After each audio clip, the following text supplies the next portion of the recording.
Hi, hello, namaste, assalamu alaikum, sat shri akal. Welcome to my channel, Frustrated by 926. నా పేరు Mohammed Mohsin Ahmed. Review start చేసే ముందు ఒక 3 points. First, నా మదర్ టంగ్ తెలుగు కాదు, సో నాకు తెలుగు అంత స్పష్టంగా రాదు. ఏదైనా పదాలు మాట్లాడేటప్పుడు అక్కడిక్కడ ఏమైనా అయితే కొంచెం అడ్జస్ట్ అయిపోండి ప్లీజ్. సెకండ్, నేను మాట్లాడేటప్పుడు వాడు, అది, ఇది అని ఇలా యూజ్ చేస్తా. అంత మాత్రాన నేను వాళ్ళకి డిస్రెస్పెక్ట్ చేస్తున్నాను కాదు. థర్డ్, రివ్యూ అంటే ఇది నా పాయింట్ ఆఫ్ వ్యూ, మీకు మీ పాయింట్ ఆఫ్ వ్యూ ఉంటుంది. నేను చెప్పేది 100% కరెక్ట్ అవ్వాలి అనేం లేదు. సో మీకు ఏమైనా పాయింట్ నచ్చకపోతే కామెంట్ చేసి చెప్పండి. ఇక రివ్యూ విషయానికి వచ్చేస్తే, నామినేషన్లో రోహిణి యష్మిని అయితే ఇచ్చి పడేసింది. కిరాక్ పాయింట్లు అసలు. యష్మి డిఫెన్స్ చేసుకున్న విధానం అయితే నాకు తిక్కలేసింది అసలు. యష్మి అసలు రబ్బర్ బ్యాండ్ని గుంచుతాం కదా, అట్లనే గుంచుతూనే ఉంది టాపిక్ని.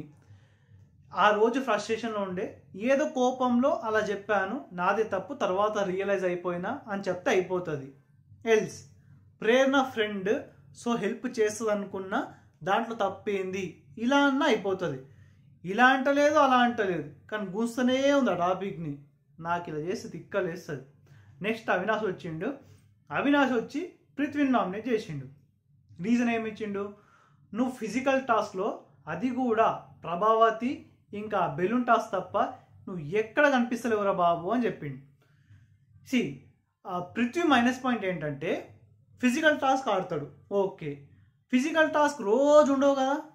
మైనస్ ఏమవుతుందంటే పృథ్వీ దగ్గర ఒక కామెడీ యాంగిల్ లేదు, ఒక ఎంటర్టైన్మెంట్ యాంగిల్ లేదు, లేదా ఎవరైనా ఏమైనా డిస్కస్ చేస్తుంటే తన పాయింట్ స్ట్రాంగ్గా పెట్టే యాంగిల్ కూడా లేదు.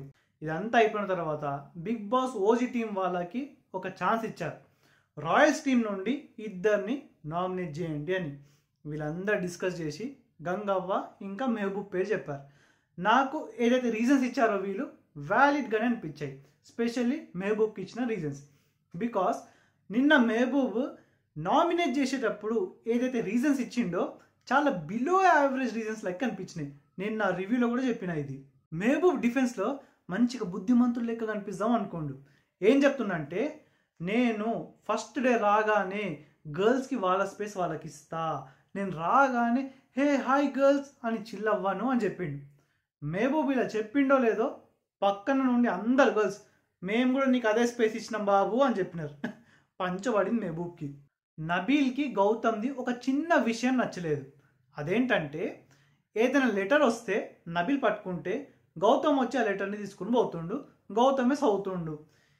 ఈ పాయింట్ని నామినేషన్లో డిస్కస్ చేశాడు ఓజీ టీం వాళ్ళతోని, బట్ నామినేట్ ఏం చేయలేదు గౌతమ్ని. కొద్దిసేపు తర్వాత నెక్స్ట్ డే మళ్ళీ అదే సీన్ రిపీట్ అయింది.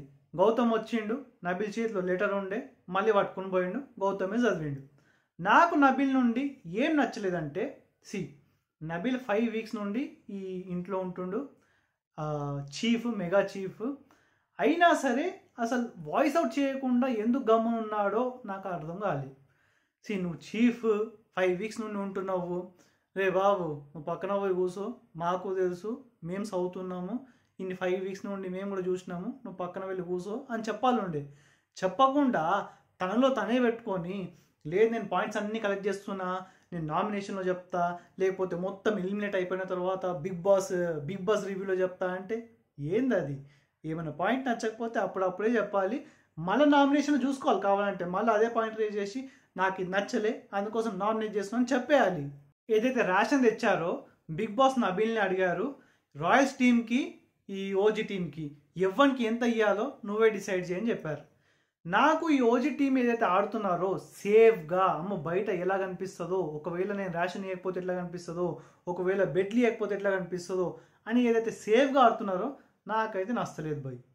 ఎందుకంటే ఓజీ టీం వాళ్ళు రేషన్ గెలిచారు, లైక్ వాళ్ళు రాయల్స్ టీం వాళ్ళు షీల్డ్ గెలిచారు. సో నామినేషన్లో అది యూజ్ చేసుకున్నారు, వాళ్ళు నైని పవర్ని సేవ్ చేసుకున్నారు.